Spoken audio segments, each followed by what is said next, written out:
Welcome to the Charleston Marketing Podcast, brought to you by the Charleston AMA and broadcasting from our friends at Charleston Media Solutions Studios. Thanks to our awesome sponsors at CMS, we get to chat with the cool folks making waves in Charleston. From business and art to hospitality and tech, these movers and shakers choose to call the Lowcountry home. They live here, work here, and make a difference here. So what's their story? Let's find out together. Hello, welcome to the Charleston Marketing Podcast. This is Mike Compton, your current president of the American Marketing Association and president of Roombo Advertising. I'm here with our co-host, Rachel. Hello. Rachel, how do you say your last name? Bacall. Oh, wow. Bacall, like McCall, but with B. And I want to say Bacall. That's what people in high school used to say. Of course, I'm very, very mature. I am the most mature person I know. And it's Rachel's first time with us today, so welcome to the team. Thanks for doing this. Happy to be here. Yeah, and we have our guest today, Miss Lee Deas. Why did I say Lay? I don't know. I got to put it together. I just appreciate you know how to pronounce my last name because nobody does. Well, I've been listening to some other podcasts, and so I cheated. Yeah. We've been doing our research. We totally did our research. Yeah. And I almost screwed it up anyways. I called you Lays for some reason. I get a lot of Leah too. Miss Lee Deas, because people put Lee Diaz. It's confusing. Yeah. But visually I like it cool. when they say like Deas and like fancy versions. That is fancy. I would be here for that. That is fancy. Yeah. But you like your name so much that you put it in your business I know. name. It's obnoxious. I think it's cute as F. I love it. It's Obviously is the name I of would your say agency. it's either like really like fun and charming, or it's just like really annoying and obnoxious. It just depends on what lens you want to look at it through. Well, and they obviously, if it's the negative lens, they don't know you. Oh, right. Okay, great. Right? Yeah, because thank once you. they get to know you, Great. then they're like, oh, Okay. that's cool. Fantastic. What a Let's neat take that name. view. I'm curious, how did you come up with that name? Because it's the marketing it's is Obviously, great. Rachel. Like, It is. It's a funny story in that I was in my 20s and I was freelancing, and I had no idea I wanted to start a company, but I pitched to this company in New York, and it was all these fancy fashion execs from like Ralph Lauren and all these big brands. They came together to start their own clothing brand. And I knew someone who knew someone who knew someone who got me an in to take this meeting. So I'm in my mall clothes and I have no idea what I'm doing. And Your I mall have, clothes? Yeah, you know when you're like you go to like what is girls? You go to Express and Limited, Yes. and you get that whole Oh, outfit. so you're Yeah. cute then. yeah. Well, like Professional? cheap clothing, professional. Yeah. cute. Okay. Yeah. I'll do more And- research on that. Professional Then. on a budget. Move Professional on. on a budget. And then I took this meeting. It was in this like fancy Soho, all glass and fancy flowers and just, this big to do. And when I was in the meeting at the end, I somehow convinced them that they should go with me. I had no idea what I was doing. I didn't know anything about marketing. I know anything about clothing brands. I knew nothing about fashion. But at the end, they were like, well, where do we send an invoice? Which I never thought that through. What is your company name? Oh, wow. And I forget what I had called it at the time. I think I'd like made up some dumb little business cards. And they were like, we don't like it. That's not it. And They didn't like your name? They said, no. You said your name. You said, who do... I think I came up with This is some funny. silly name like Evolution Marketing or something that Okay. it was really generic. Yeah. And they were like, we don't like it. Yeah. And so they saw my email, which was at the time, which dates it, Obviously at Hotmail. And they were like, that's your company name now. And I was I like, well, love that. they're really smart and brilliant. So that must be it. And they just named it. And I never knew it was going to be a company. I just needed to send an invoice to these people. Oh, my. And it's been that way ever since. That's a fun Wow. story. So you had Isn't a it client funny? name your company Yes. for you. But I- you already had the name, Obviously, right? Yeah. So it already was generated. Yeah, I had it for my email. I Yes. trademarked it. It was in my email because a friend in college created my email, and my voicemail was, Obviously, I'm not home. And they thought it was really sarcastic and funny, so they made that my There it email is. address. That's So I really cute. had nothing to do with any of it. It just is, fumbling my way through life and letting I'm people sure. make decisions for I'm me. sure. You're going to know better than that, listeners, here after you hear her story. She's not fumbling through anything, I'm sure. No. Let's give your .com real quick and your social handles so they can look you up and Great. judge you while we're talking. Perfect. I like that. That's my best day. It's Yeah. just to have people randomly judge me. Right? It is Obviously, but it's spelled Lee instead of Ly, Mhm. obviously.com. And at Obviously on Instagram, LinkedIn, wherever you want to find us. And you can search for me. I don't post a lot. but I'm Totally. Yep. at Lee Deas in Deas if you want to find me. And also a little shout out to Kate, because you're actually our first agency to do 2 episodes with the Oh, Charleston yes. Marketing Oh, Podcast. We nice. had Kate Schmeeding Yes. on. Well done on her last name. Thank you. I was thinking the same thing. You're reading my mind. And she talked about the B Corp side of your business. Yes. Let's get a quick update on that. What's the for the deal? listeners? What is the B Corp?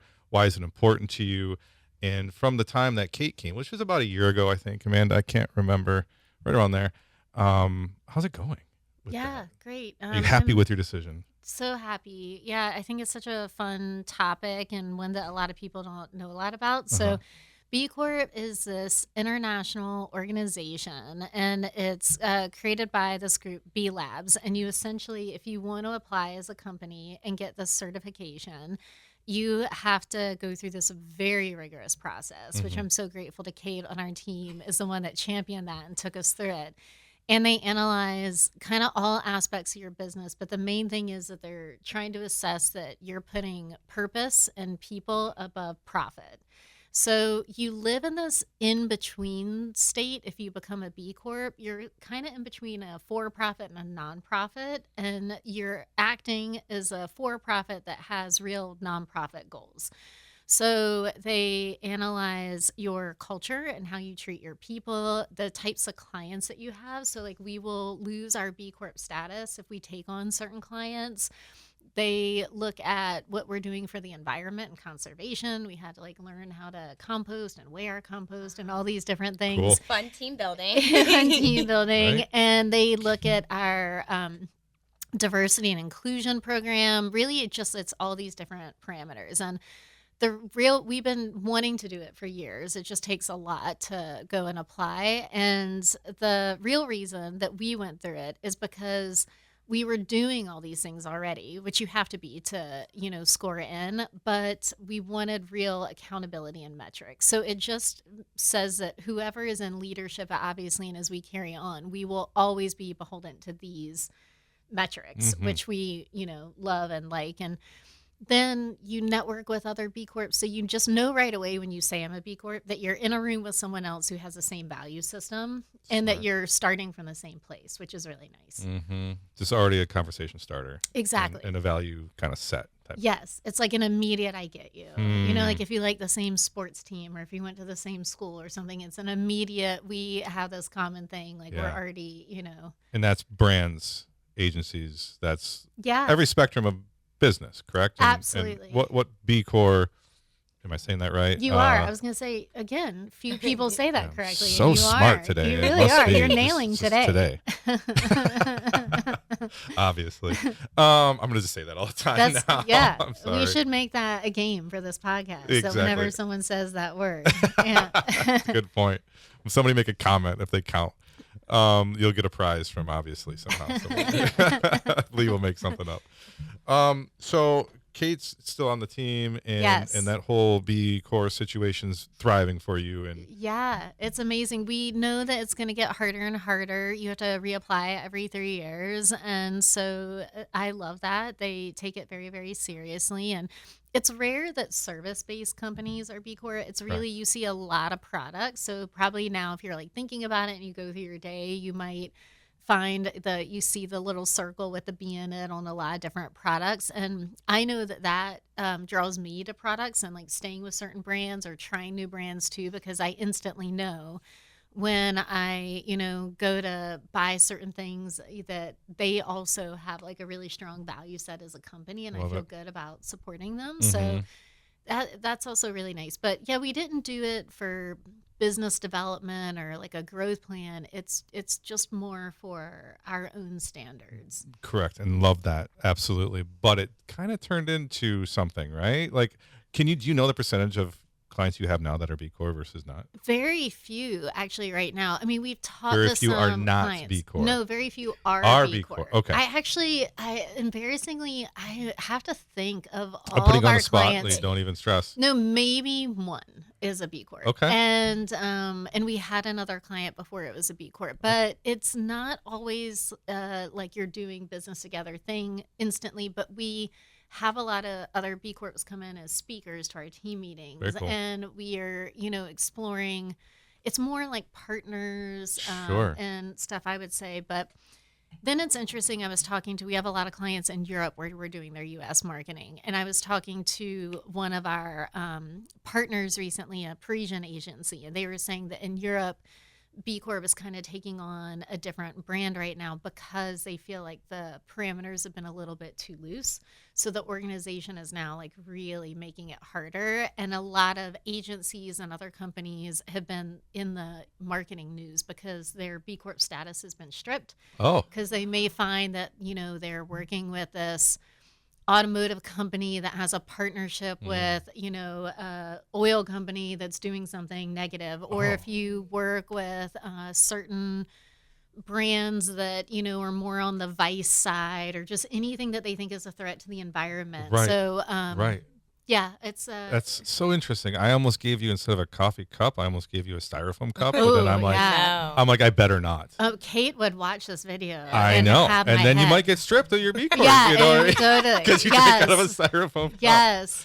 Anyhow. I mean, my embarrassing story is that I have definitely walked into meetings with an outdoor, I only remember this one time, with an outdoor brand that we represent, and I was traveling, and I didn't have my my water bottle with me. And so I quickly bought one, and I took my plastic water bottle and I just poured my water into the thing because I was like, I cannot walk into this meeting with anything plastic. You have to walk the walk. Yeah, you gotta. have to be You intentional about it. Gotta do the thing. Good So for do you guys like at your office? Do you guys have like I guess those water things where you would bring your water bottle and Yes. it counts how many water bottles like you a filled? water fountain? No, a little bit fancier than Like a a water wa- We fountain. don't have that fancy one like Yeah. you were saying that counts it down. But yes, everyone definitely fills their water. And we represented a Hydro Flask for 10 years. There's tons of Hydro Flasks everywhere. So like everyone has a plethora of water bottles. No reason not to. There's no reason not to. Love that. Exactly. Love that. Hey, Lee, where are you from? I'm from Charleston. What? Has anyone on here said that yet? Because no one's from here. A few. They A few. Yeah. Oh, Kate. Eric Elliott. Who? Eric Elliott. Oh, great. Yeah. VIP I marketing. need to network with all the people who are from here. He's great. We've had a few. Adrian Grimes. Oh, Isn't I no think I Jamie's forgot not about from that. here. Yeah. Look Yes. down on the list. Okay, We're I 3 will. years into this. Lee. Okay, It's well, crazy. I thought I was special, but that's okay. I Whoa, just whoa, know whoa, you are from. so special. Thank you. Okay, thanks. It's Thanks, guys. rare. It's rare. There's too many transplants. I am one, so I'm speaking about Same. myself. But It's great. Same. I I love support meeting it. someone from here. I'm like, tell me everything. So- What was it like? Yeah, happy to. Where'd you move from? Yeah. South Jersey. Oh, where? Why'd where you in say it like that? Jersey? South Jersey. Did I say it? Which exit? I was outside of Philly, so I was like in the Cherry Hill area. Oh, nice. Yeah. I went to high school in Morris Plains for a little while, but more Oh. out, like closer to the Manhattan side. Okay. Yeah. So when did you move, I guess, to It's very Right, confusing. right. I was born here. I was raised here. I spent most of my life here. Okay. My mom worked for AT&T, and so she moved to corporate headquarters in Jersey. And so my parents split when I was like 1.5. So I was Same. constantly traveling and moving around with both of Not them, same, which but- now I look back on was really interesting. Uh-huh. But so I moved to Jersey for high school for a while when she was there, which was really fun. Yeah. And then I came back with a very confusing accent. Because No it was kidding, 'cause, yeah. still, it was much more Southern probably than now, but I had a lot of Jersey words Yeah. that I added in. So it was, Your accent is a bit different. yeah. Mhm. Yeah, That's thank- awesome. yeah. I mean, it's cool, right? I mean, that's a cool thing to have is, the Southern accent. I think Amanda has a bit of a Southern drawl. You've lost yours a little bit, but it's cool though. I love it. Sounds Um, like it's more, not proper, but I feel like it's just more wholesome in a sense. Oh, I love the I Southern like accent. wholesome. Okay, Friendly, wonderful. right? Yeah, Yeah. you're at home. Yeah. Like you walked in the door and said, "Hey, y'all," blah blah blah. I forget what you were saying, and I'm like, "Oh, she does have a Southern accent." Yes.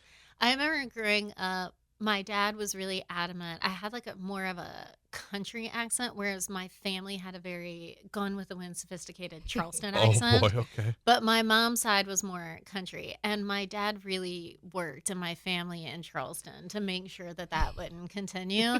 And I think it's because they figured that people would kind of, take me for granted, or maybe not assume that you're not quite as, intelligent as everyone else in the room. So then I think what ended up happening is they just sort of flattened out my accent. Now there's just really nothing happening. That's amazing. But do you notice how like kids here, they even say like, they'll say like Miss Lee or Miss Rachel. Like I just think it's the cutest, sweetest thing. That's something that I've never heard until I moved down here. And I was like, that's They do that in the adorable. schools too. cute. They do that in the schools because my kids, I have two 10-year-olds, and they do yes ma'am, yes, all that. So it's really cool. And they were born in Tampa. So That's so funny. and I'm from Detroit. So Big we're deal. all over the place. I love it. But you bring up your mom and dad. Shout out to the moms and dads, right? Shout out. Right? Shout out to parents. Shout out to divorced kids too, like us. So that's fine. We're good. You mentioned in a podcast about your entrepreneur spirit. It started in the very beginning stages, didn't it? Like, it's kind of a fun story. Yeah, I definitely always was just hustling from the time I was very young. I don't know where that really came from, but I got pulled. I had to tell my dad recently because I don't think he ever do, but like I was pulled into the principal's office when I was in 3rd grade because I had back in the day, for all you Gen Z and beyond, y'all may not know this, but there were caboodles, and it was everything, and it was this Remind me what a caboodle is. box that like unfolds to different layers, and you would put all your makeup and things in it as a girl, and you lived for your caboodle, like what color it was, which size, you wanted tons of them. So I would go to the playground with these, and I would sell pins, and they like each layer was a different dollar amount. Then I got people and stickers, and I would do that, and I would take everyone's lunch money and sell them all my things. Like I was like one of the guys in Manhattan, like selling Rolexes Hustler. out of my coat, and so I definitely was always like, then when I went to sell yearbook ads, I remember my dad was like, you were like just insufferable. Like we had to get up early every morning, hit every single business, go to all of them a million times. So I just kidding. always loved business and sales and getting people excited about something, and really just I like the hustle, I guess, from the beginning. Right on. And then you went to high school here and then college? You went to high school here a little bit, maybe? I went to high school here for the most part, except for a little bit of time in Jersey. And then I took a gap year, and then I went to the University of South Carolina to do international business is what I thought I wanted to do. I studied political science and East Asian philosophy. Okay. And I've never took a marketing class. Never once, hey? Never worked in marketing, never took a class, never worked in an agency before I started one. Well, okay, so I'm trying to go through your journey a little bit here. So past 3rd grade now, right? So now we're going into, I heard something about salsa dancing? Yeah, I think just going back to the hustle. Yeah. I had no money when I started, and I don't come from money, and there was, no one in my world writing this, check for a startup to get going, nor did I know how to do that. Not back then. No, we were unemployed.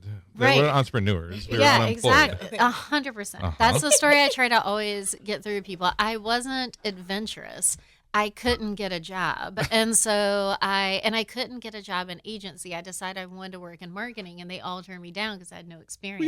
Yeah, exactly. You didn't take one class. Why did you say you want to go into marketing all I of a don't sudden? know. It seemed to have this allure when I worked in a couple jobs and I would see the people on the marketing side. I was like, they've really figured it out. Like they got a good thing. You're like, going. they're having fun over there. having People are fun. actually smiling over their coffee. Exactly. Yeah, they're versus, creative and they dress different. They're relaxed, and they Nobody kinda, spoke Asian to you over there? Or Yeah, what? Like, yeah. there's no Asian studies? Yeah, You no. didn't know how to connect with them, huh? No one. Yeah, they were probably more open to talking to me about meditation than the people in the other departments.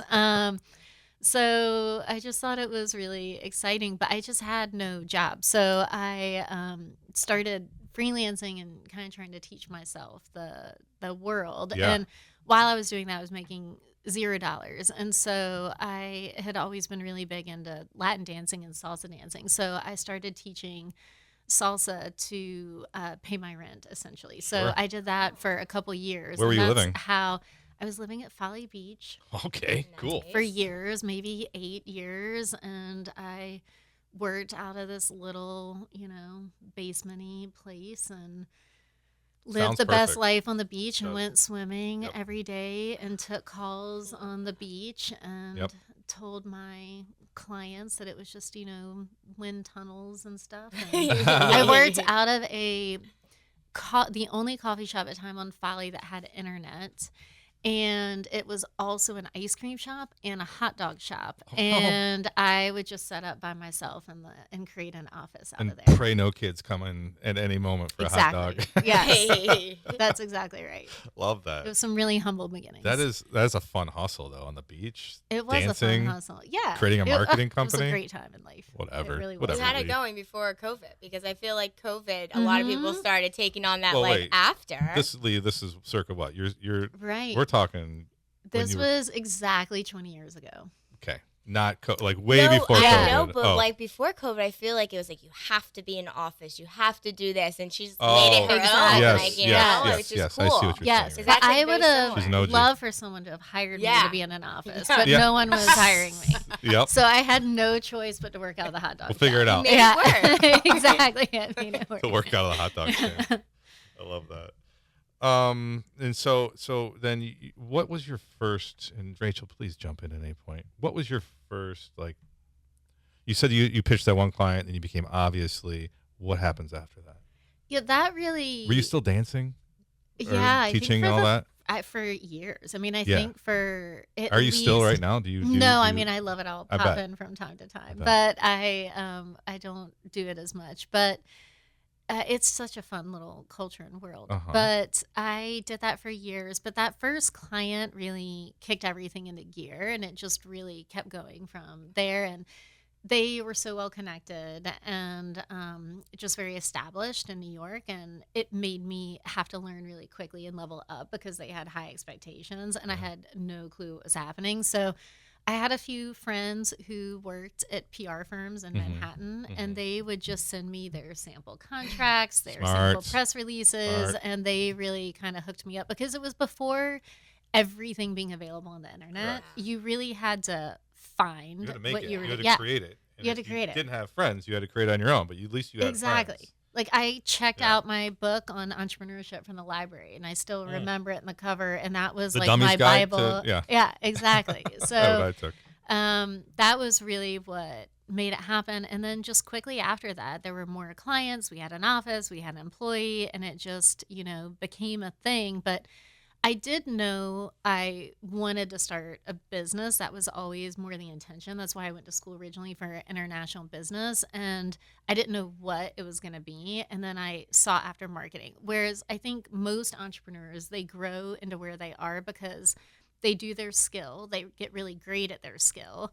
It grows and it grows and it grows, and they find themselves running a business instead of doing their skill. I came from the opposite approach. I knew I wanted to start a business. I knew I wanted to be an entrepreneur. I didn't know what I wanted to do with that. I found my way into marketing. So I've always really liked the business and the entrepreneurship side not more than because I love marketing, but maybe we'll put them at an equal standing. Sure.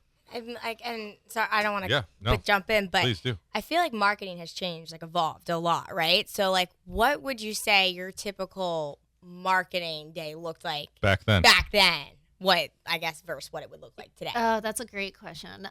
It's so different, especially today versus even 2 years ago, because today we're working with so much AI and technology, and it's doing a lot of the busy work that we would have been doing before. So, back then so much time is going to writing a press release. Yeah. So much time is going into manual press clippings, printing things out and having them ready for physical events. It just was very cumbersome to get anything done. And now everything is completely different, where anything that you need technology to do for you, it can essentially do if you learn the tools and know how to ask it the right questions.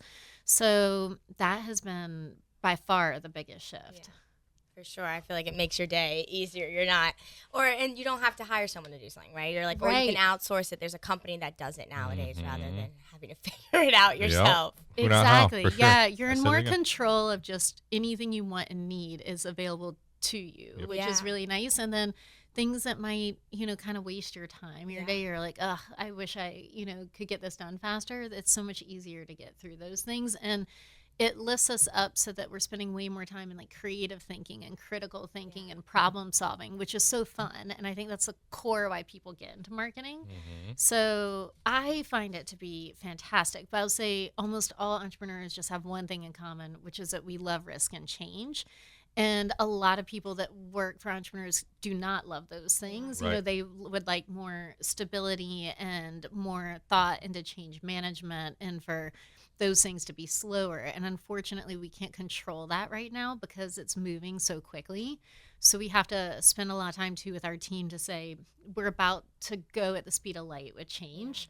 Like, what can we do together to make this as smooth as possible and not too overwhelming? Because they're having to learn all these new tools and all this stuff on top of doing their job that they were doing before. So it's a lot, It's almost like a sweet spot for somebody with ADHD. Yes. Myself, you know what I mean? So we're thriving. Like, what's new? Squirrel. Exactly. What's new? Oh, you know what I mean? Yeah. And it's like you gotta stay on top of it all. So it's a hustle. Yeah, I'm living my best life right now. Seriously. But everyone else is very overwhelmed. Everybody's so overwhelmed. Yeah, exactly. I love that.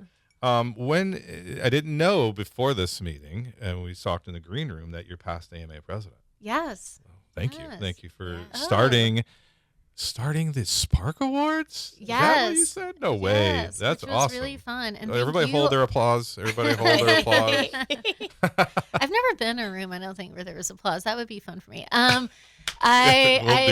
Thanks, guys. I've heard people who set their alarm to be applause, and I thought that was a great idea. That's fun. Yeah. Well, thank you for continuing it and being present now. And it's so great to see what it's become. And I loved it. It was a huge start to my career. And I think that being AMA president, being involved, went hand in hand with starting the company. I don't think that either one of them would have been as great as they were, as successful as they were, if I didn't have the other one. And super fortunate that our COO, who I've worked with for 15 years, she was president right after me. We actually met through being on the board of AMA, and I just thought she was outstanding and so much smarter than me. And she became our client, and then I was like, wow, she's so good at her job that I recruited her over, luckily, 15 years ago. So we had this awesome gift that we got from the organization as well. And we sat in a room one day together with a couple others and created the awards just because people were doing such incredible things in the community, but there was no real way to recognize everyone. And then we wanted the award to not look like any other awards because it was marketing, and it ended up being, I don't know if it still is, these little red eggs. So now I have like 1 million of these little red eggs in our office. So you're the ones who started the little red eggs. Yes, because we just wanted it to be what was the strange idea? and different. Tell me the plan behind that. I think that's it. Just we wanted it to be something that you got and you're like, this doesn't look like any other award. And not to have a shelf where you had all these, these big towers and columns and awards and the glass, prisms. And thought it'd be fun. You could put the little eggs all over your desk, maybe. So the first thing I did was get rid of those. Oh, I think it's great. It needed to change. I'm so glad to hear it. No, I'm so glad to hear it. The first thing some of the red, maybe bring some red into it. I don't mind that idea, Amanda. It didn't have a lot of thought into it, so I'm glad that you put new thought into it. It was so loved by the board. Like I said, I started in 2019. You were way gone by then, already successful, way and beyond successful. And we still need you to come back every now and again, though. I'm here. Lee. And the whole board was like, no, we have to keep these. We have to keep these. We have to keep these. Well, a lot of that board is kind of like fizzled out. Yeah. And it was time. I'm like, my business partner and I, George, what's up, George? He was past president of the American Advertising Federation in Tampa, and I was president after him. Oh, nice. Right, and then we became very similar stories. Is the same story. Very similar stories. And he's way smarter than I am. Lives? Super weirdly. Super weird. So, anyways, the Addy Awards are the taller ones. Yes. You probably have a bookshelf full of them, and I kind of emulated those with ours. So we got a new vendor, and shout out to Private Eye Printing. Shout out to Josh at Private Eye Printing for that. He's helped us sponsor last year's, and last year was the first year we got the new awards. I think it's great. Life needs change. I'm glad you're happy about that. I'm glad that you're not happy. upset about that, Lee. No, we don't need consistency. And, not everything needs to be consistent all the time. We need to shake things up. Right. So we're shaking things up. Well we're shaking done. things up. And But then the whole idea of the Spark Awards Yes. still remains from what you guys created, which is the most important thing, I think. It's the value behind, or not value, the meaning behind it. Yeah. Yes. And Rachel's just now drinking the Kool-Aid. Her first year on the board. First year being a part of AMA. That's great. Yeah. I love it. We need all the young people to be involved in all the things. Honestly, which is funny because I feel like coming from Jersey, like living in Philly, there's so many organizations and associations, but I was talking to some of my friends in marketing that work there, and I feel like there's not that many that they're aware of. So when I told them about this, they're like trying to look into finding to see if there's like an organization. I'm sure there's a Philly organization there or a chapter or something. Yeah. But they're like, that's so cool. That's so cool. Why don't we have something like that? So I love the story behind it, and I just love being involved in it. That's wonderful. Yeah, I think it's because of people like you guys that build up the chapters and make them something in each market. And if you don't have that, then they kind of fizzle out. So it's so great. Mm-hmm. And so you mentioned it earlier, and this is another part of the AMA side, is the mentorship part, where we're really we're deep into the College of Charleston. They have an AMA chapter. I don't know if you're aware of that, and it's doing well, and we're collaborating on a lot of events. They're coming to our events. We're going to their classes and speaking, so it's a lot of fun. We'd love to have you on that circuit as well. But you were mentioning how back in the day here in Charleston, things were a little harder to start conversations, to collaborate. And you've actually probably one of the OGs to kind of change that over the years. Can you talk to that a little bit? Like how you've seen the change and how we're more of a friendly, collaborative community than kind of a hold your vest community? Yeah, I think when I started out, the three main firms were all guys in their 60s maybe that wore business suits, and a lot of them bow ties, and it was a completely different world. And I was, a girl in my 20s in my mall clothes. And so I know what mall clothes are now. So it was a completely, I was living in a completely different reality. But a couple of them were really friendly and really amazing and spent a lot of time with me and helped me kind of build in my career, which I really appreciate. And a few of them were really just like maybe one agency was very standoffish. And I, as president at the time at AMA, was trying to get them to speak. And a lot of them just didn't want to get back involved. Like they felt like they had become, too big and too important, and that they didn't need to really come back into their community. And I remember thinking at that time, if I am lucky enough to still be in business, in a few years and asked to come back and be a part of anything, I will always say yes, because it's important that people who have been able to do certain things, that you integrate with other people who are trying the same things, in the same way that I have tons of mentors and lots of people who've done way bigger things than me and that I really, really emulate. And I'm so grateful for their time and support. Now, luckily, what happened after that is a lot of people left those agencies and they created their own. And it happened to be that we all sprouted up at about the same time. Right. And we're all really friendly. Like everyone's so supportive of each other. And there used to be a lot more community events and things where we were all together. And it just was more of you felt the cohesion of a creative class in Charleston. So we felt more kind of, we're all one bigger entity. And we were very lucky. I saw you had Jamie on from the Development Alliance, and we were really lucky that we had a group like Development Alliance and this other group, New Carolina. And they helped us form this creative class, and we did these events for Parliament called Pechacucha and other things, and it just really brought us all together. And we would often pitch together. Sometimes you pitch against someone on a Monday, you'd have a beer with them on a Tuesday. Cool. So it was a really different environment. But it's funny, I would have employees come in from Atlanta and New York and other markets. And they're like, why are we talking to those people? Like, why are we having lunch with them? Like, it's, it was really unheard of that you would be friendly with your competitors. Yeah. And I always thought that was really special about Charleston. I think that has continued on. I mean, post-COVID, it's a little bit harder to create more connection, in person. And a lot of the agencies have sold to other groups over the last couple of years. But I hope that continues. Yeah, that's exactly our mission, is to develop that collaborative community. Kind of, Rach, you have anything to add to that?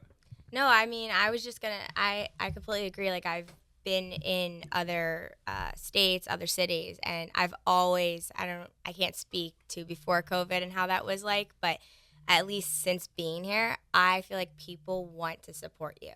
Like, it doesn't really matter if you're marketing or if you're a hospital or if you own a boutique. I just feel like everyone wants to support each other and help tell their story. And to me, that is like, that's brand new. I was not used to that, but it's a breath of fresh air is how I can describe that. Yeah, so nice. Hearing that, you experience that too, that these people are coming from Atlanta or other states and they're like, what's going on? This is a competitor. I really think that it speaks to what our city of Charleston does, like, keeping us all so close knit and wanting to support one another. It's really unique. When did you move down here, Rach? 2020, like right during COVID, so 2020. Okay. Yeah. Yeah. That's awesome. That's a interesting, fun time to move into a city. That must have been so hard. Yeah, it was. My parents live down here, so they made that transition a lot easier. But I gotta say, Charleston was so much more fun than New Jersey. People were wearing masks on the beach. Like, was just, people were way more scared and fearful and didn't want to socialize. And kind of in Charleston, South Carolina, it just kind of felt like COVID was happening, COVID but not light. really happening. Yeah. We kind of ignored it as a city. Like, and that could be a whole podcast. Yeah, exactly. Called COVID light. Right. Yeah. I wanted to switch gears because you've been so successful, as a startup, 1, 2, 3 person shop. Now you're up to About 30 person team. But you talked about mergers.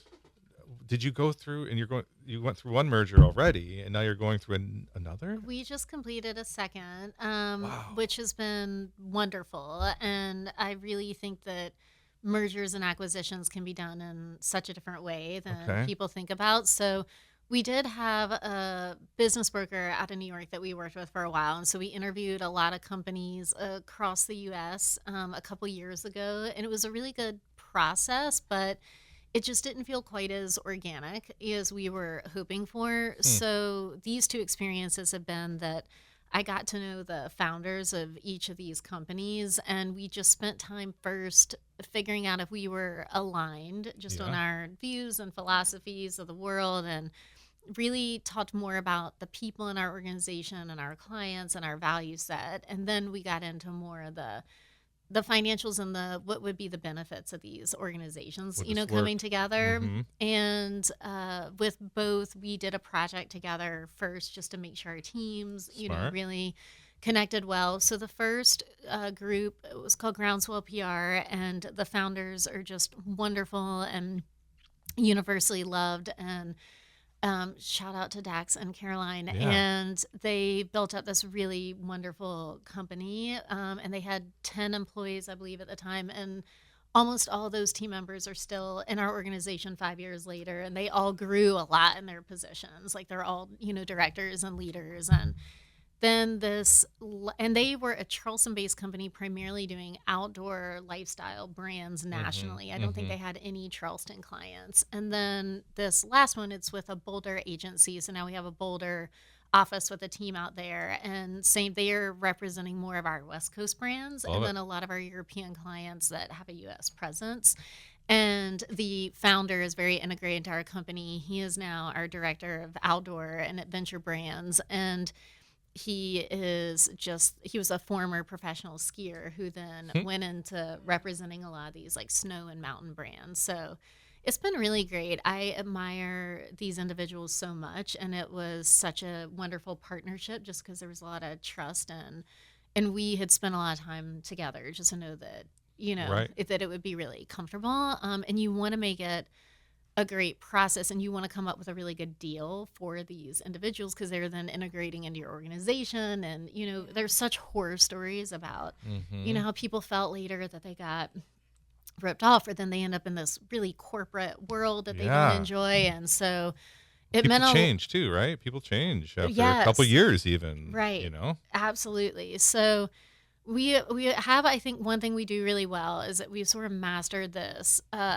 really thoughtful onboarding program so that when these team members come into our organization, they don't feel like they're, you know, the like this additive that's coming into a pre-existing world. We try to really integrate parts of their culture, their traditions. Like our Boulder agency, they come in late on Friday mornings because they go mountain biking or they go skiing and they're doing their adventure sports. So we added that. We do early Fridays because we're going to the beach or getting on a boat or, you know, so we were trying to figure out, you know, how to bring those two things in. And we're across so many time zones from LA to Madrid. So, you know, we're trying to figure out how we were all going to work together with that. So you have some things to kind of sort out together, but we do it as a unit instead of saying like, well, these are our policies and y'all all need to jump in.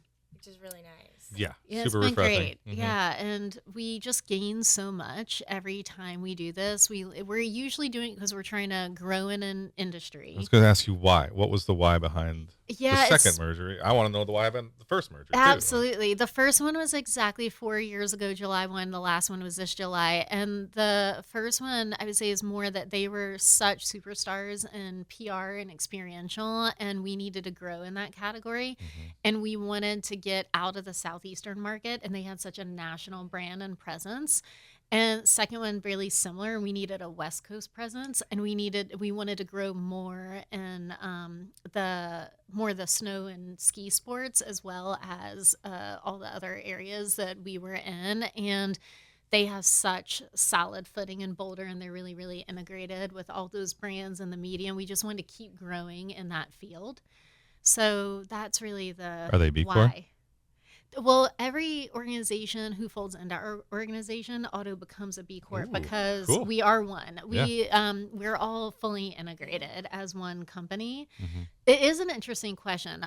Reason I held off on doing B Corp for a while is that I questioned if we ever got investors or if we ever did an acquisition, like how challenging that would be. But it actually was really easy because both those organizations were doing so much in sustainability and had such a great culture that they went right. They already were basically meeting the B Corp requirements, which is something we look at. Well, yeah. So you had this idea. You're like, okay, this is where we need to grow. Let's find a broker to help you. I just called the founders and was like, you're just like, I like this agency. Yes. And you're just like, holla at me. Let's talk. A little virtual thing and maybe close some salsa to that. Dancing. Yeah, close to close to all that. The first one came out of COVID. I sat down with as many Charleston agencies as I could just to say, how are y'all doing? What are you doing? How are you getting through this? I mean, we were all trying to survive together. And after meeting them and having lunch with them, I just felt like there is such a connection with them, and I really, really admire them specifically. And I'd known them since they started 10 years ago, and I'd always been kind of watching them. And I just said to them at the lunch, you know, if y'all ever debate selling, like I would love to merge in with your organization in any way. And they were like, no, we're not ready. And then 6 months later, they were ready to kind of transition in their spots in their careers. And so that's how it began. And then the second one was one of our team members was at an event in California, and he called me and was like, you know, I've heard you mention you would be interested in doing it again. He used to be the gear editor of Outside Magazine, and he went back to that position. But he was like, I only have one company that working with all the marketing companies over all the years outside that I would recommend. And it's this one in Colorado. And he met up with him, and he basically, you know, put us together on like a virtual speed date. And we just instantly like fell in love. I was like, I love you. I get you. We should be together. Let's figure this out. So it just it's more of I think a connection that, you know, we have. And then you just go from there. It's relationships. 100%. You got them from relationships. First was yours, and then it was one of your trusted relationships. On the flip side, though, has there been a time where someone's offered you, like, wanted to merge or an acquisition where you're like, our values really don't align, and like you kind of had to turn away from that? Or Yes, it's a good question. There is a great group that I adore and admire them, but they wanted to acquire us and for us to run another agency or two. And they are so wonderful, and I love them as people so much. But I just knew that the organizations that they were in, that culturally we just were very different, and then also our client set was so different, and we're really particular about staying in our fields and staying in our world that we live in, and it didn't make sense from that standpoint. Even though I like them so much, like these two worlds were not meant to come together. So, Lee, what is that world that you live in? What is that? what is it? It's a lot of, as I mentioned, outdoor and adventure and sports brands, and then impact brands. So think in terms of B Corp, but also anything around conservation, sustainability. That category is very wide. Any group or organization that's making major social impact. Okay. And then the third one is large sporting events. So we do a lot for big tennis tournaments and big golf tournaments. I like them both. You got me. Okay, where do I go? And PGA Championship, Credit One Charleston Open, DC Open, ATX in Austin, all these great events. And then we do a lot in more tourism. Think a lot in times of ecotourism or tourism around sports or adventure, primarily, and experiential world. So those are our primary fields that we love working in, and we monitor how much of our work is outside of those fields and really try to mitigate that, because before we were more serving all sorts of different industries. And it was really hard on our team because you have to learn everything that's changing in marketing and then everything that's changing in each of those industries. Right. So we try to really narrow our focus. And then think about your employees too, right? And how much they have to figure out and learn that industry, and then add another industry to that. They have to learn that. And then another industry, they have to learn that. And then, we had a great conversation with Q of Legacy Digital, and I don't think that's out yet. Well, it'll be out by the time this one launches. Right.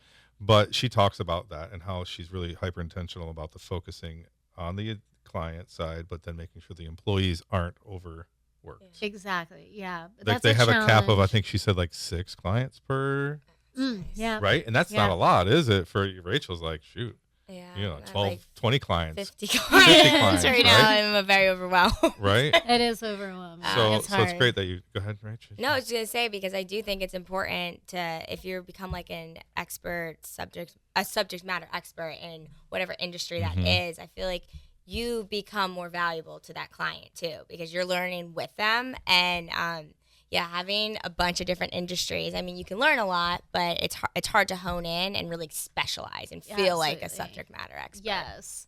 And we like to focus on things that are fun and that we enjoy. Sounds like a lot of our work is, team members that are going on ski trips or surfing trips or fishing expeditions, like with the media or with our clients. And I constantly look at all of our different, everyone who's traveling and their different experiences. I'm like, this is all just so fun. It's like, I don't really want to work personally, no knock on it, but I don't want to work for like an automotive company or things that don't inspire me. Sure. And there was a time in my career where I did all the things to, make ends meet, but it's just not our focus. Okay. All the banks and credit unions you don't want. They're wonderful. There are other firms that will serve them very well. Mike, I think a good question that Amanda was asking, because talking about like your, type of clients, what would you say locally is your favorite client, and then nationally, what would be your favorite client? Okay. Not to put you on the spot. Yeah, no, that's good. I won't say favorite client locally, because you all know I love you all. And I've been with a lot of our local clients since I started. So a lot of our relationships are over 15 years old, which is really wonderful. So they're all really special and wonderful. I love them as people. But I would say my favorite local campaign, if that's okay, I'll kind of edit it, is that personally, we got to work with the Election Commission on doing a campaign about getting out the vote, and it was during COVID.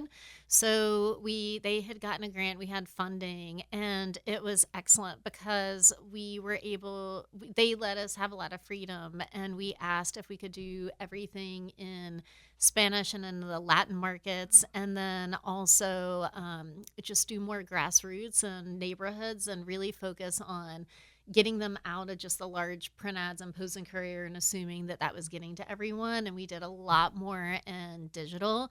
But we also, so we did everything that was like really fun. We wanted to engage younger audiences instead of like the red and the blue and the serious and political. We had this like, you know, fun like pops of colors and created these step and repeats for voting booths. So when you came out and you voted, instead of just the sticker, like people were taking their pictures with like the big signs in the background. It was we just got so many comments about how fun it was. But that year, the people who registered to vote and the people who actually voted, it went through the roof. It was like an extremely successful campaign in a very challenging time because it was in the middle of COVID where people were very scared to go outside still. Everyone was wearing a mask and there were so many questions.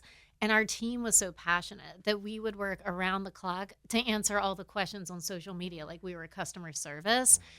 That was just a campaign where I felt extreme impact and about a topic that I'm personally very passionate about. And that will probably forever be one of my favorite things. I love that.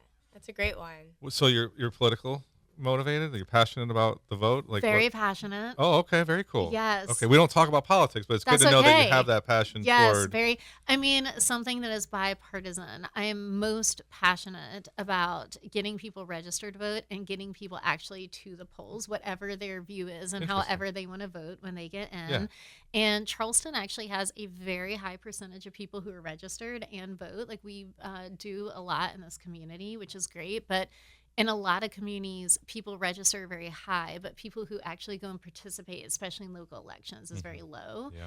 And I'm very big on getting people motivated and excited about voting in local elections. I always give this story where there was someone running on James Island that I thought that had views that really aligned with, you know, like environment conservation and things we believed in. And I said to our team, you know, this is a candidate we should support. Well, she won by 5 votes and we had 5 team members that went in that day to vote. And it's just such a fun story to say, like, you can make such a difference by getting involved on that local level. Anyway, that's another podcast. But if you ever want to come back and just talk about that. No kidding. It's super interesting, right? Another layer of Lee I didn't know about, like an onion Lee. It's cool because everyone's like, oh, my vote doesn't count. I can't make a change. And it's like, you can make a change. And here's an example right there. Right there. Absolutely. I think it gets really overwhelming when people think about it on a presidential level. Yeah.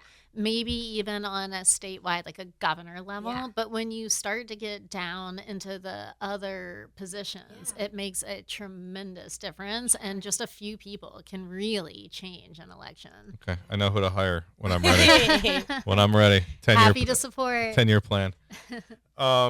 Speaking of 10-year plans, right? Like we talked about this in the green room, kind of wrapping up. We still have about 10 minutes to go.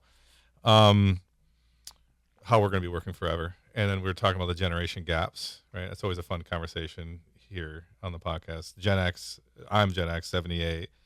Rach is a little bit younger, I'm sure. I don't know what I am. Well, you don't know your generation? You're Gen Z. I'm Gen Z. Gen Z. Yes. Yeah. I think these labels are funny. They're funny. They are funny. It's age relation, right? I mean, it's like when we grew up type of stuff. And you said you were Well, you and I are the same. Zillennial. So most people say Gen X, but some people say millennial because it's right on the cusp.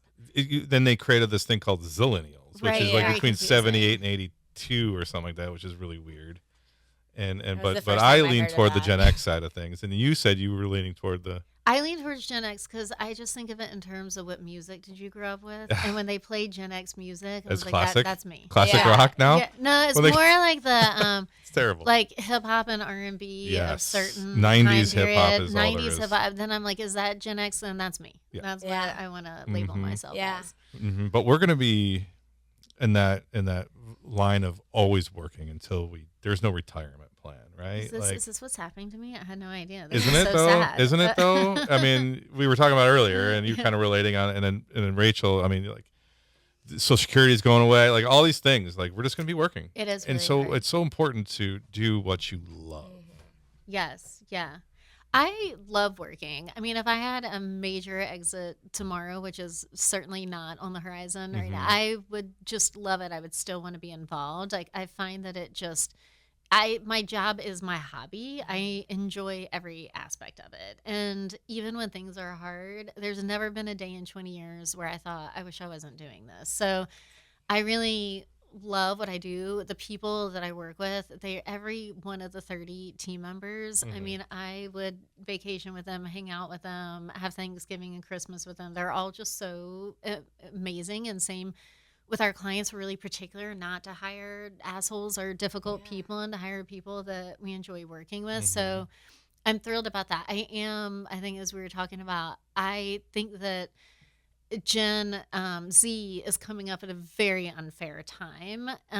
It's just a really different world for them, and I really empathize with that. And I think a lot about our Gen Z employees and what we can do to better their experience. And millennials. I mean, it's just we had it so much easier in many ways that, things were felt more achievable. You get your job, you buy your house, you have your retirement plan, like it all just folds in that way. And that's not what's happening right now. And so I think it's something we all have to think about in the workplace. And because there's a lot of friction in some companies, I think, between generations, and feeling like maybe, there's this unfair, I think, concern that Gen Z is not as motivated or is not as loyal to companies. And from my perspective, I'm just like, well, why would you be? The companies aren't giving them anything in return that meets their needs. The companies are trying to give what they had before and that they like, and it's not fitting. So I think we just all gotta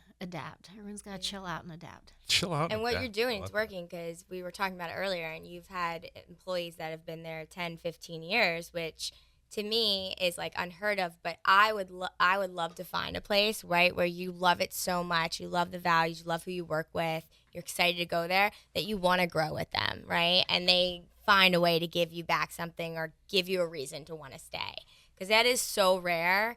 I know people do have ADD, and they're like, I want to do this, I want to do that, I want to do that. But there are still people who like really do. That's the type of environment they thrive in. Yes, yeah, and I think a lot of young people want that, and that's what everyone's missing. Yeah. They assume that they don't, but they're not providing environments where they can grow, because maybe they're forcing people to go back to an office, or they're forcing people into these kind of corporate standards that just, don't fit with it today. And yeah, we're super fortunate just to have that continuation of team members, and I think that's the thing I'm most proud of over everything, and most grateful for, is to have that. And it takes just a lot of we constantly survey our team, and then we get deep into the survey results, and had a meeting on it this morning, and you break it all down on just where's our team want us to grow and change, and then that becomes the goal and the work for the next quarter to get it there. I love that. We need to do more surveys for AMA for our members. Yeah. Sorry. Thanks for the idea. Great. No, let's have an AMA meeting right now. I like it. Meeting in session. If you were to reinvent, obviously, from fresh, with today's knowledge, what would you do differently or lean into more early on? It's a good question. I think I'll answer it two ways. If I were to do it based on where the world was then, I would learn finance and the basics of finance faster, and I would not be so scared of it. I was just really intimidated by all of that, and I had another person in my company for the first few years who handled all that. And then when he left, I felt scared to get into it. And then once I started getting into QuickBooks and learning it and doing everything, I felt so much more confident. So I think learning how to read a P&L and a balance sheet and having your basic foundation of finance is really important, honestly, just for everyone. And we are very open finance with our team, and we want everyone to understand those terms and where we are. And I think that's very important. If I were to do it off of what's happening today, I would have so much fun. It'd be so different. People could go so much farther and faster than I ever did, and a lot of people did, because, you're going to have like billionaires that are going to be created just from using AI tools and never having an employee. Like, it's such a different world. So in the now, I would do all your AI mastery courses. I mean, I'm very nerdy. I just did a bunch of them like this weekend on my free time. I will take all the classes, learn all the things. I created all my custom GPTs for my personal life. Like, I just love that stuff. Oh, I think people, say more. Yeah. I'm happy. I think people would really just take off if they spent more time on that now. No. Go back to the GPT personal thing. Like what? We're in our company. Teach me something, Haley. I like it. I like it. Okay, in our company, we've created custom LLMs, so essentially like our own proprietary ChatGPT, so that all of our confidential information about ourselves and our clients is housed in our own world, so that it doesn't feed into the overall chat results when people do queries. Because technically, you could do a query right now and say, ask a question about one of our clients and their budgets. And if I put it into the global system, you would have access to it. So we created our proprietary one that we can work in that houses that information. And then we're creating all these different custom LLMs under that one for each client, so that all their information, like their brand decks and their creative campaign and creative brief and all the information on them, their website, ads that we've done, everything is housed in there, so that our team can work in their new team members. Anything, you can ask it a question and it'll just like feed you the results. It'll interview certain team members to get information out of their brain and into the system. We interview clients and then we feed it in. So we use those and they're super duper helpful. It just cuts out tons of time and it creates more efficiencies and less mistakes. Sure. On my personal life, I do a lot of that too. Like I created a custom LLM this weekend or project within it for my travel. So it has every place I've been to, every place my son has been to, all of our frequent flyer information and global entry and all that. And that has all my frequent flyer status across airlines, so that then I can query it and say, I want to take my son to a new country you've never been to, using my frequent flyer miles at this date, like bring me back a flight and a travel plan. Yeah. So I'll do nerdy things like that. That's awesome. Taught it what all my family what all the things that they don't like to eat, that they're allergic to, all things. So I host like big dinners all the time. So then I can say, these people are coming over, feed me some recipes. How hard is it to do these LLMs yourself? So it's really, once you just learn ChatGPT and the basics, and then maybe go just one more level, it's very easy. Okay. So it's one of those things that seems intimidating until you do it, and then you're like, this is it's very easy. Yeah. Okay. I'm And look so into that. so important, because this is like dawn of internet and social media, where people are, not everyone is paying a ton of attention to it, but this will be the way that we work moving forward. And if anyone wants to have an upper hand, I think that's where to start. Our whole world is AI. Everything in our world's connected, and we have Zaps, and we have someone on our team that all she does is handle our company's transition into the AI space and optimization. I was just going to ask if you have somebody dedicated to the AI other than yourself. Yeah. But somebody else that's uploading all the stuff. Definitely. Updating the LLMs. We all have to do it. Like, we all have to feed in. And we actually just took our whole company through an AI mastery course over the summer. So every Friday we have a challenge. And then you have a partner that you can work through with it. And then they complete those challenges, and we track it. And we give out prizes for who does the most. And then we have an innovation team, and they help create all those challenges. And they're talking every day about, this new update came out, check out this software, we need to solve for this thing. And they solve for that as a team. Then we have a director of optimization, and she then figures out the long game of like how we're integrating all these things and who is going to be working on which projects and how they're going to be created. Director of optimization. That is so cool. That is because awesome. Some people don't think past like just, OpenAI, right? Like ChatGPT, just asking it your whole life story. But having somebody doing these like prompts, and then it's like your own CRM system in a sense, because you're going in there, you're like, what did this client do? Or you're able to bring in a new hire, right? And instead of going through, like, let's say a HubSpot and just reading all of these notes, and you could summarize it for me. 100%. You can ask it anything. You can interview it. And my next thing I want to do, this is my last nerdy thing, I know we're close on time, is to create a digital twin for all of us, so that essentially when you're interacting with it, it would be me talking to you, and then I'll have one. Each team member will have one. So if you want to talk to the creative director and they're not available right then, you can just have a meeting with their virtual twin in the interim. Okay. All right. So that's my next thing. Well, I can help you with that. Great. Unless you already know it. It's levelup.org. Oh, Matt yes. Grayson does the cloning. Cool. Oh, fun. I have a clone. I call it Kama Compton. Yeah. And you're going to see it out more often. Yeah. Perfect. So yeah, like it looks and talks like me. It's got a little bit of it looks really good though, but it's really cool. Matt Grayson does a great job over there. That's awesome. And then just kind of wrapping that up, you kind of did a really good job because MarTech is our theme this year. I don't know if you're aware of that. That's excellent. Thank you. Where we're taking a different local startup and we're promoting them. And there's a lot of cool startups around here, Lee. At the Harbor, at Code and Trust, at Digital Corridor, like all these Chucktown startups, all these guys they're building these organizations around different startups, and they're really doing a great job. That's the excellent. SCRA, SC Competes, like Jamie, Adrian Grimes, those guys, they're really like promoting the tech scene around here. There's a lot of good stuff. So Top Line is September, Pollen Social is October. So you'll see some information on Pollen Social, which is a fantastic social media platform that Rachel works for. Oh, great. AI driven. One-click type of thing, maybe something you look into, Sure. pollensocial.com. Yeah, absolutely. And then there's Workforce Wave, there's Level Up. So each month we're going to give our members access to these AI platforms at a discount. Nice. Because they're members. So smart. And the tech needs the users for their data. So and they also need marketing help too, by the way, Lee. So we're here. It's like a symbiotic relationship that we're putting together here. It's really smart. Yeah, looking forward to it. Way to connect everyone. Also, we got to talk about Spark real quick because we're not having a Spark Awards this year. What? How does that make you feel? I think it's great to take time off from things and let them breathe and then come back stronger. You're just very agreeable, Lee. But I do believe that. You do believe that? Yes. Okay. A lot of our big trade shows that we go to have started to do the same thing. Okay. They're taking a year off to let things, just breathe and come back stronger, and I think it's great. That's exactly right. Get this. We're talking with Jenna Shellnut of Raul Murdy, Buffalo Group. Raul Murdy now is Buffalo Group. She's their creative director. She's like chief of staff. She's amazing.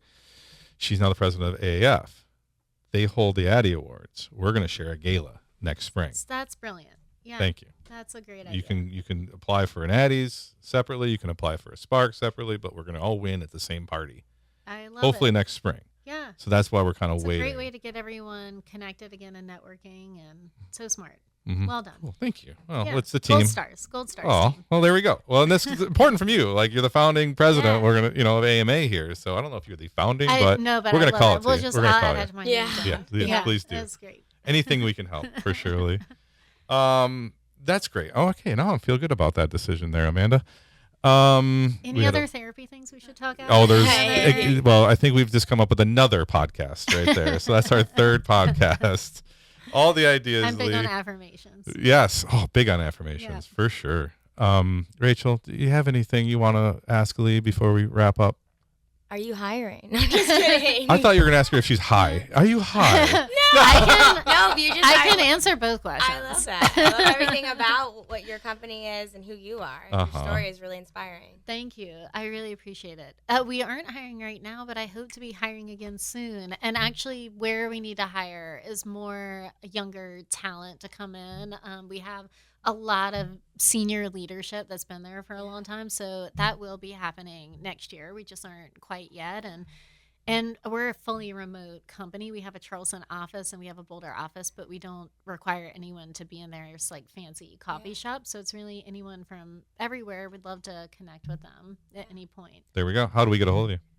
You can just email me, or through the website there's a form to get filled out that then goes into our hiring database, so that there's you get forwarded information when there's a new position. Yeah. Cool. Perfect. Cool. Well, make sure to tune in. That's right. Follow us on LinkedIn. I always do a ton of posting on that. Awesome. Yeah, and we do. I do follow you on LinkedIn, and everybody should. Yeah. Rachel, you follow her on LinkedIn now? Guys. Yeah. And obviously. Oh, you'll add to my numbers, and I'll be so excited. I will follow you. That is so great. Done. Okay. There we go. If anything, we got you one more LinkedIn follower to the week. I'm happy to come here just for that. And I share stuff, so I'll reshare. This is the best day ever. Yeah. I'm so glad. Oh, she's got access to Marcom for AMA. Oh, so even more reach. Yeah, we'll reshare for All of a sudden, we're best friends. Yeah. That's what's up, team. That's how it works. Thank you. Thank you, listeners. Thank you, Lee. Thank you, Rachel. Thank you to the Charleston Media Solutions, Matthew over here. Thanks, Amanda, for hanging out with us. And our sponsors. Who's our sponsors? We've got who? Oh, yeah. Island Coastal Beer. We have a beer sponsor, you know Lee. that I was a co-founder of Island Coastal Lager. What? Yes. Another onion. Could have had that whole Another storyline. layer. Yeah, that's so funny. So our past president, Emily, works for Island Coastal. Oh, Emily amazing. Trojan. I don't know anybody. TRODGEN. I haven't been involved in a while, but we created the brand and the everything, and our company did all the marketing. Wow. It was really fun. That's cool. Well, they're sponsoring us now. Wonderful. They give us 2 cases Free a month. beer. Great. That's what I'm talking about. Yeah. Now you gotta tell them they have to do more cases. Yeah. Well, 2 for now. We'll just baby step it away in there. But and then also Jerry Feels Good with the beats. We have a local DJ. Jerry Feels Good. His name's Justin. He's a DJ out of downtown Charleston. He gave us a beat for the music. Wonderful. So we're local. Can he throw in some 90s hip hop? I mean, some of his work is like, and he's almost our age. Okay, so great. yeah, he's he's got some influence for sure from the 90s. Anyways, that's all. Appreciate your time today, Lee. Good job, Rachel. Thank you. Thanks, y'all. This was so excellent. See you next time, listeners.